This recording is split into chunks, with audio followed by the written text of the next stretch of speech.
तो hello students, पिछले video में हमने इलेक्ट्रिक चार्जेस के बारे में बहुत सारे उसके प्रॉपर्टीज़ पढ़े थे। कितने टाइप के चार्जेस होते हैं, कैसे बिहेव करते हैं, ठीक है। चार्जेस कैसे क्रिएट होते हैं, कैसे ट्रांसफ़र होता है, ठीक है। कैसे हम लोग एक बॉडी से दूसरे बॉडी में चार्ज ट्रांसफ़र कर सकते हैं, कैसे किसी बॉडी को चार्ज, ये सब के बारे में थोड़ा सा चार्ज के बारे में इंट्रोडक्शन पढ़ा था। आज जो हम लोग पढ़ेंगे इस चैप्टर में एक इम्पॉर्टेंट टॉपिक है कूलॉम्स लॉ, ठीक है। इसको हम लोग कूलॉम्स इनवर्स स्क्वायर लॉ भी कहते हैं, ठीक है। दोनों कह सकते हैं, कूलॉम्स लॉ या फिर कूलॉम्स इनवर्स स्क्वायर लॉ, ठीक है। आज हम लोग इस कूलॉम्स लॉ के बारे में पूरा पढ़ेंगे। तो कूलॉम्स लॉ होता क्या है? Coulomb's law, this law states that the force of attraction or repulsion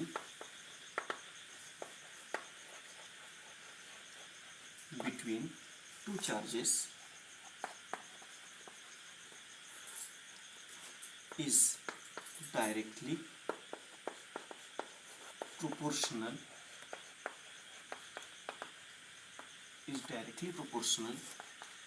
to the product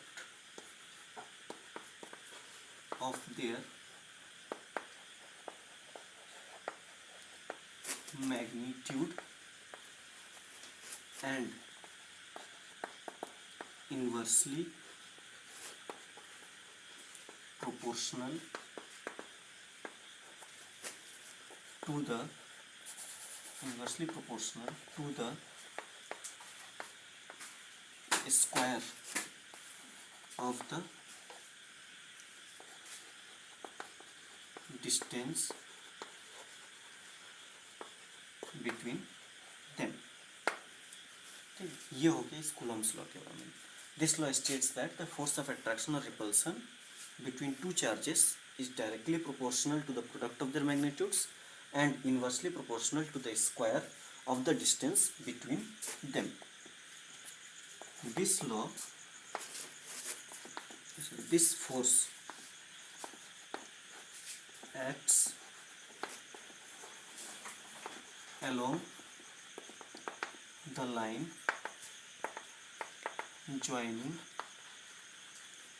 the center of the two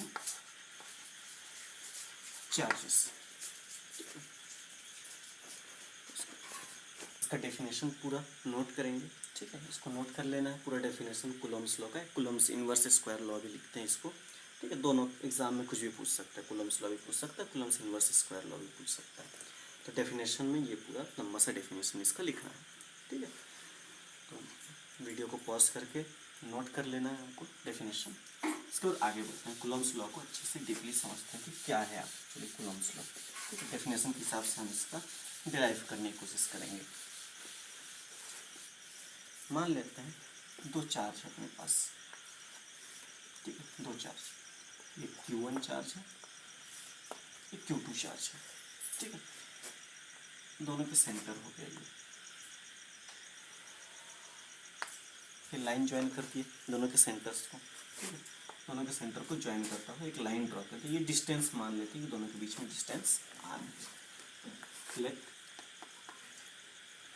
the two charges be Q1 and Q2.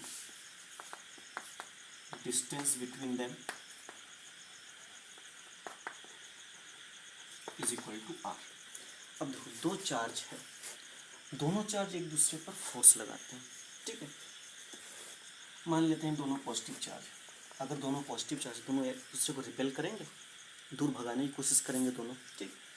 Q2 Q1 पर इधर force लगाएगा बाहर की ओर, Q1 Q2 पर इधर force लगाएगा, ठीक। तो फोर्स का डायरेक्शन इसी लाइन में होगा। Force on 1 due to 2 vector form होता है फोर्स। इधर एक फोर्स लगेगा, 1 क्या करेगा 2 पर फोर्स लगाएगा, तो इसको लिखा फोर्स ऑन 2 ड्यू टू 1, ये भी क्या है, वेक्टर फॉर्म है। अब दोनों जो फोर्स लगाएंगे, ठीक है, दोनों फोर्स क्या होता है, आपस में इक्वल होते हैं। F of 1 2 is equal to F of 2 1, लेकिन क्या दिक्कत है, इसका डायरेक्शन देखो इधर और इसका डायरेक्शन उधर है, दोनों के डायरेक्शन एक दूसरे के क्या है, अपोजिट है। अगर अपोजिट डायरेक्शन है तो उसको हम लोग ऐसे डिनोट करते हैं, एक पॉजिटिव हो गया एक नेगेटिव हो गया। मैग्नीट्यूड दोनों का सेम है, डायरेक्शन दोनों का क्या होगा, अलग अलग होगा। अब इस फोर्स के बारे में बात करते हैं। लॉ क्या कहता है कि force is directly proportional to the product of magnitudes, मतलब दोनों के चार्ज का जो मैग्नीट्यूड है उसके प्रोडक्ट पे प्रोपोर्शनल होगा, Q1 इंटू Q2, ठीक है। और क्या कहा था दूसरा point, inversely proportional to the square of distance between them, तो 1/r²। दो पॉइंट दिया था लॉ में, दोनों पॉइंट हमने लिखा। Force is directly proportional to the product of the magnitude of both charges, और force is inversely proportional to the square of distance between them. दोनों को अगर मिलाते हैं हम लोग, प्रोपोर्शनल टू Q1 Q2 और r² क्या है, अपॉन में है, ठीक। ये हो गया formula, F is proportional to Q1 Q2 upon r²। Proportional की जगह अगर मैं इक्वल टू लगाऊँ, ठीक है, जब भी प्रोपोर्शनल साइन लगाकर, मतलब हटा करके इक्वल टू साइन लगाते हैं तो एक कंस्टेंट लिया जाता है, प्रोपोर्शनलिटी कंस्टेंट, के Q1 Q2 अपॉन r²। ये हो गया फॉर्मूला इसका, F is equal to K Q1 Q2 upon r²। अब इसको और लिखते हैं हम लोग, F इजिकल टू के जगह 1/4 pi epsilon not Q1 Q2 upon r², ठीक है। के का वैल्यू क्या होता है, 1/4 पाई एप्सिलॉन नॉट, के जगह पर 1/4 pi epsilon not. Epsilon not की जगह पर एप्सिलॉन भी लिखा रहेगा, वो अलग अलग मीडियम के लिए अलग अलग होता है। यहाँ पर जो एप्सिलॉन नॉट का यूज़ हुआ है, ये क्या होता है, परमिटिविटी, ये परमिटिविटी कहा जाता है इसको। एप्सिलॉन नॉट मतलब एप्सिलॉन जीरो भी कहते हैं। एप्सिलॉन जीरो अगर लिखा है तो यहाँ पर मीडियम क्या है, एयर है, ठीक है। हवा में या वैक्यूम में दो चार्जेस रखे हुए हैं, दोनों चार्जेस के बीच में ये फोर्स लगेगा, तो फोर्स का मैग्नीट्यूड कितना होता है, 1/4 pi epsilon zero Q1 Q2 upon r²। इस 1/4 पाई एप्सिलॉन जीरो का वैल्यू 9 × 10⁹ ये होता है, ठीक, ये वैल्यू रखते हैं हम लोग, 9 × 10⁹ का वैल्यू रखते हैं। अब देखो ये जो फोर्स है, दो चार्जेस के बीच में लग रहा है Q1 और Q2 के बीच में, Q1 इस पर कुछ फोर्स लगा रहा है, Q2 इस पर कुछ फोर्स लगा रहा है, टोटल फोर्स का मैग्नीट्यूड निकल गया। अब Q1 जितना फोर्स लगाएगा उतना ही Q2 भी फोर्स लगाएगा, लेकिन दोनों का क्या होता है, डायरेक्शन अपोजिट होता है, ठीक। एक इधर फोर्स लगाएगा और एक इधर फोर्स लगाएगा, हर जगह पर ऐसे ही होता है। अब इसका एक कंडीशन है, कूलॉम्स लॉ कहाँ पर अप्लाई हो सकता है, ये दोनों जो चार्जेस हमने लिया है ये दोनों पॉइंट चार्जेस होने चाहिए। पॉइंट चार्जेस का मतलब क्या होगा, एकदम छोटा सा, एकदम छोटा सा पॉइंट, तो वहाँ पर एक चार्ज रखा हुआ है एकदम छोटा सा हमको दिख रहा है, तो उसको क्या कहेंगे हम लोग, पॉइंट चार्ज कहेंगे। पॉइंट चार्ज का मतलब ये नहीं होता है कि सिर्फ छोटा सा दिखे, है ना, एक छोटा सा पॉइंट लगा दिया उसी को पॉइंट चार्ज कहेंगे। एक बड़ा सा अगर हम लोग बॉल ले लें वो भी पॉइंट चार्ज कहलाएगा, लेकिन उसके लिए कंडीशन है, हमको वो दिखना चाहिए पॉइंट के फॉर्म में। जैसे एक बड़ा सा बॉल लिए, पूरा चार्ज भरा हुआ है, उसमें एकदम भरा हुआ चार्ज है, उसको पॉइंट चार्ज अभी हम लोग नहीं कर सकते, हम सामने रख के देखेंगे, हाथ में रख के देखेंगे तो वो पॉइंट चार्ज नहीं है। उसको अगर बहुत दूर ले जा करके रख दिया, ठीक है, तो हमारे लिए वो क्या हो जाएगा, पॉइंट चार्ज हो जाएगा। तो पॉइंट चार्ज एक्चुअली किसको कहते हैं, पॉइंट चार्ज उसको कहते हैं जब चार्ज का, ठीक है, चार्ज का रेडियस है डायमीटर, जो रेडियस है इस चार्ज का या डायमीटर है, डायमेंशन है चार्ज का, वो क्या होगा, डिस्टेंस के हिसाब से बहुत छोटा हो जाए, ठीक है। डिस्टेंस के साथ अगर कंपेयर करें, दोनों के बीच में डिस्टेंस जितना है उससे अगर कंपेयर करके देखें तो, और इसका डायमेंशन अगर बहुत कम आ जाए तब इसको क्या कहेंगे, पॉइंट चार्ज कहेंगे। डिस्टेंस के हिसाब से हम लोग कहते हैं पॉइंट चार्ज है कि नहीं, ठीक है। तो पॉइंट चार्ज क्या हो गया, if the dimension of the charge is very less as compare to the distance between them then it is known as point charge. जरूरी नहीं है कि सिर्फ एकदम छोटे चार्ज को ही पॉइंट चार्ज कहें, बड़े चार्जेस को भी कह सकते हैं। बड़ा बड़ा दो बॉल लिए, बहुत दूर दूर 10 किलोमीटर दूर रख दिए, तो दोनों बॉल क्या होंगे, पॉइंट चार्ज के फॉर्म में बिहेव करेंगे, अगर उन दोनों बॉल्स के बीच में हम लोग फोर्स निकाल रहे हैं तो दोनों क्या होगा, पॉइंट चार्ज होगा, क्योंकि डिस्टेंस के हिसाब से चार्जेस को देखें तो बहुत छोटा होता है।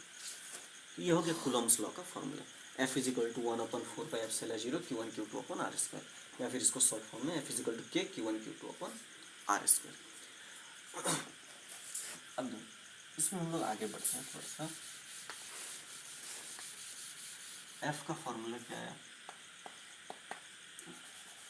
F = K Q1 Q2 upon R square. Okay, ये तो हो गया फॉर्मूला F के लिए। ठीक, ये जो K होता है,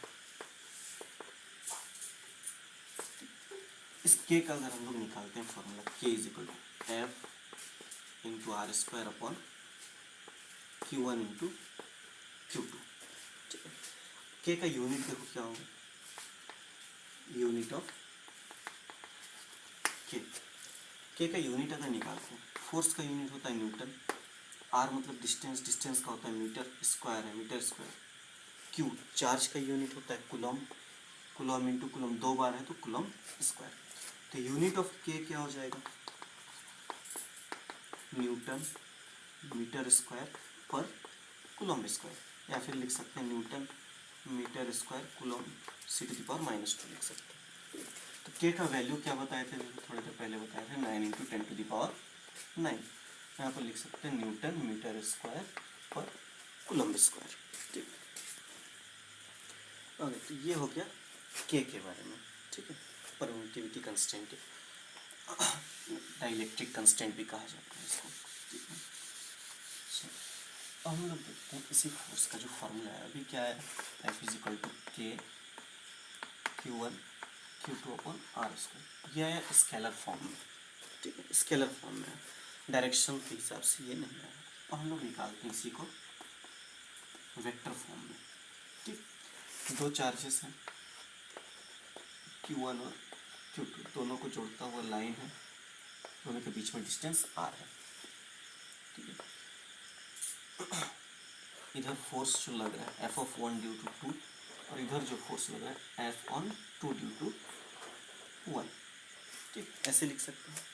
वेक्टर फॉर्म में क्या होता है, ये सारी चीज़ें रहेंगी, F = K रहेगा, Q1 Q2 है वेक्टर फॉर्म में। मान लीजिए ये निकालते हैं, force on 1 due to 2, force on the first charge due to the second charge, ये निकाल रहे हैं। Q1 Q2 upon R square into R square के साथ क्या इंटू होगा, यूनिट वेक्टर मल्टीप्लाई हो जाएगा, R1 to 2 और इसका यूनिट वेक्टर R क्या। ठीक, ऐसे लिखते हैं वेक्टर फॉर्म में इसको। R यहाँ पर क्या हो जाएगा, मैग्नीट्यूड जो होता है, R और 1 ड्यू टू 2 से लेकर के 1 तक का डिस्टेंस, तो R1 माइनस R2 का मैग्नीट्यूड हो जाएगा, R1 vector minus R2 vector का मैग्नीट्यूड, इसको लिख सकते हैं। ठीक है, ऐसे अगर F of force on the second charge due to the first charge निकालते हैं तो ये हो जाएगा K Q1 Q2 upon R square into first force on the second charge due to the first charge, मतलब यहाँ से लेकर यहाँ तक का डिस्टेंस, R1 से लेकर के R2 तक का डिस्टेंस, यहाँ से इधर जा रहे हैं, तो जिधर एंड कर रहे हैं फाइनल पॉइंट जो है उससे माइनस किया जाता है।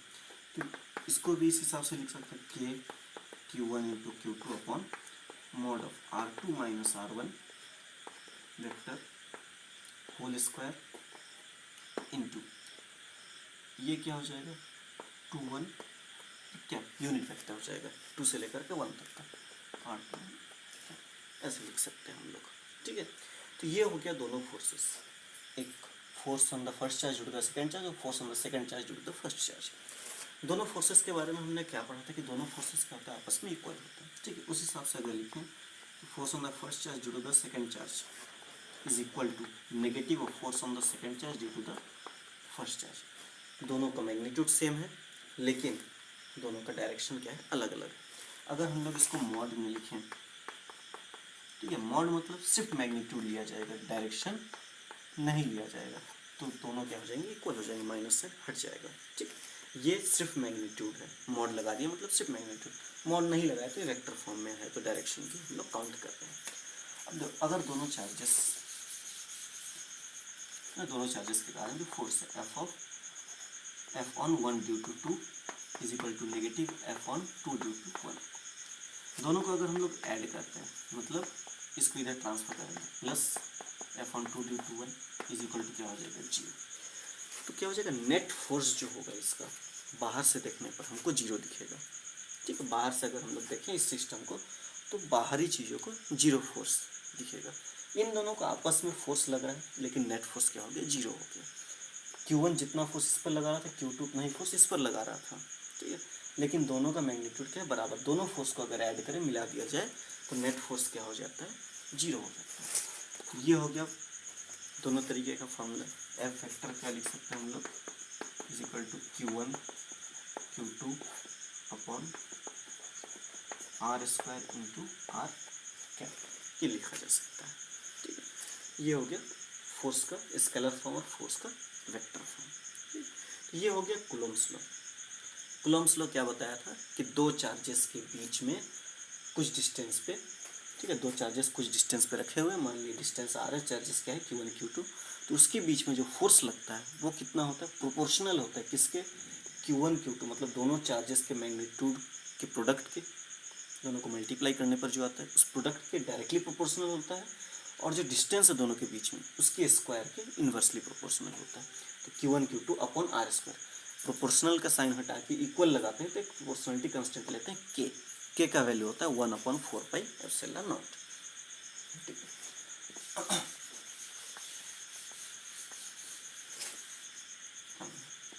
के इज इक्वल टू क्या होता है 1/4 pi epsilon not. Epsilon not क्या है परमिटिविटी ऑफ एयर। ठीक है, एयर का परमिटिविटी, इसका अगर निकालते हैं फॉर्मूला एप्सिलॉन नॉट क्या हो जाएगा 4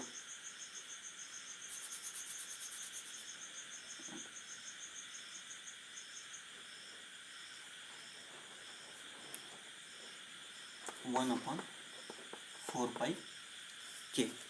ठीक है, अब इसका यूनिट कैसे होगा, 4 और पाई का कोई यूनिट नहीं होता, 4 का कोई यूनिट नहीं है, पाई का कोई यूनिट। के का यूनिट हम लोगों ने निकाला था क्या था न्यूटन मीटर स्क्वायर पर coulomb square.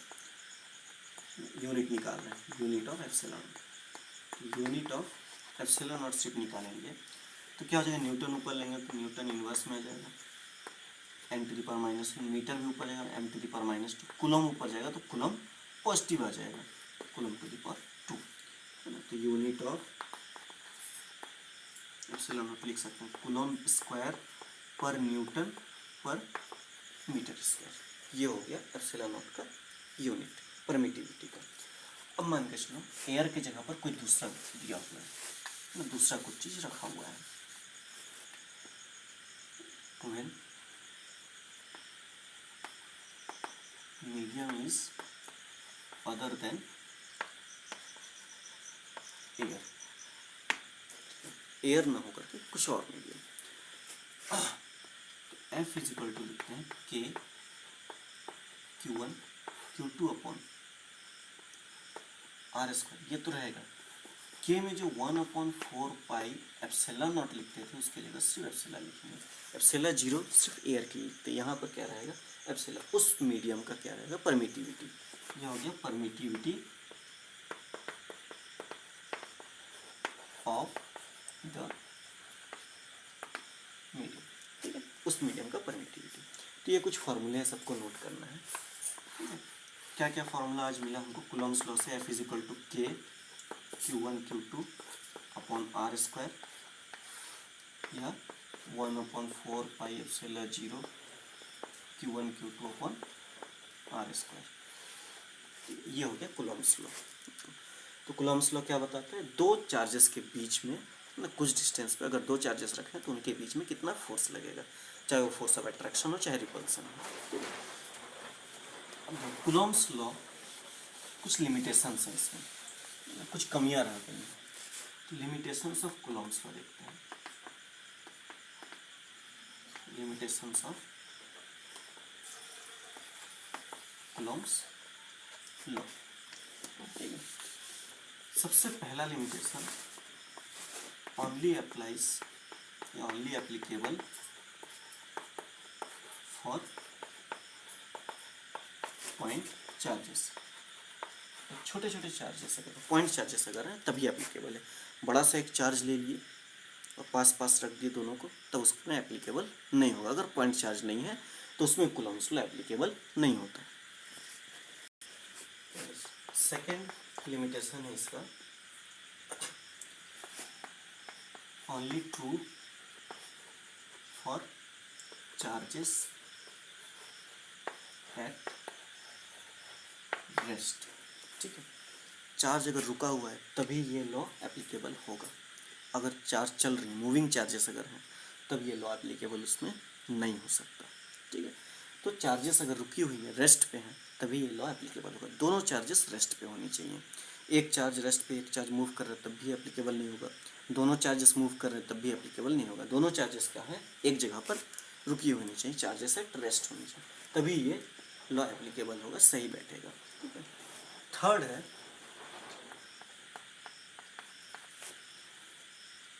Not true for very small and very large distances. बहुत बड़ी डिस्टेंसेस तक भी ये ट्रू होता है। ठीक है, लेकिन एक लिमिट है, उसके बाद जाके ये लॉ एप्लीकेबल नहीं हो सकता। शॉर्ट डिस्टेंस में भी, बहुत छोटे डिस्टेंस तक भी ये सही होता है, ट्रू होता है, लेकिन एक वहाँ पर भी लिमिट है। उससे अंदर चला गया, उससे भी कम डिस्टेंस हो गया तो ये एप्लीकेबल नहीं होगा। तो देखो, not applicable, not true for distances less than 10⁻⁻15 metre. इससे अगर कम डिस्टेंस हो गया, 10⁻⁻15 मीटर से अगर कम डिस्टेंस हो गया, तब ये लॉ एप्लीकेबल नहीं होगा, कूलम्स लॉ एप्लीकेबल नहीं होगा। And for distances more than 10⁻15 metre. ठीक, 10⁻⁻15 मीटर से कम में एप्लीकेबल नहीं होता और 10⁻15 मीटर से ज़्यादा में भी एप्लीकेबल नहीं होता। तो ये लिमिट्स हैं इसके। ठीक है, ये लिमिटेशन आ गई, इसके कमियां हो गई। ठीक, पॉइंट चार्जेस के लिए सिर्फ अप्लाई होगा, बड़े चार्जेस के लिए अप्लाई नहीं होगा। या फिर पास पास रखे हुए बड़े बड़े चार्जेस अगर पास पास रख देते हैं तो उसके लिए एप्लीकेबल नहीं होगा। मूविंग चार्जेस के लिए एप्लीकेबल नहीं है। ठीक है, उसके लिए फॉल्स हो जाता है। किसके लिए ट्रू होगा, चार्जेस अगर रेस्ट पे हैं, it is only true for charges at rest. तीसरा क्या, बहुत छोटी डिस्टेंस, 10⁻⁻15 से भी अगर छोटा डिस्टेंस हो जाए, एकदम पास पास आ गए चार्ज, तब उसके लिए एप्लीकेबल नहीं होता। या फिर बहुत दूर चले जाए, 10⁻15 मीटर से भी ज़्यादा, ठीक है, तब इसके लिए एप्लीकेबल नहीं हो पाएगी। तो ये कुछ लिमिटेशंस हो गए कूलम्स लॉ के। तो कूलम्स लॉ के बारे में और अच्छे से बुक में भी कुछ क्वेश्चंस होंगे, एक्सरसाइज क्वेश्चंस या फिर न्यूमेरिकल्स कुछ सॉल्व करेंगे अगले वीडियो में हम लोग।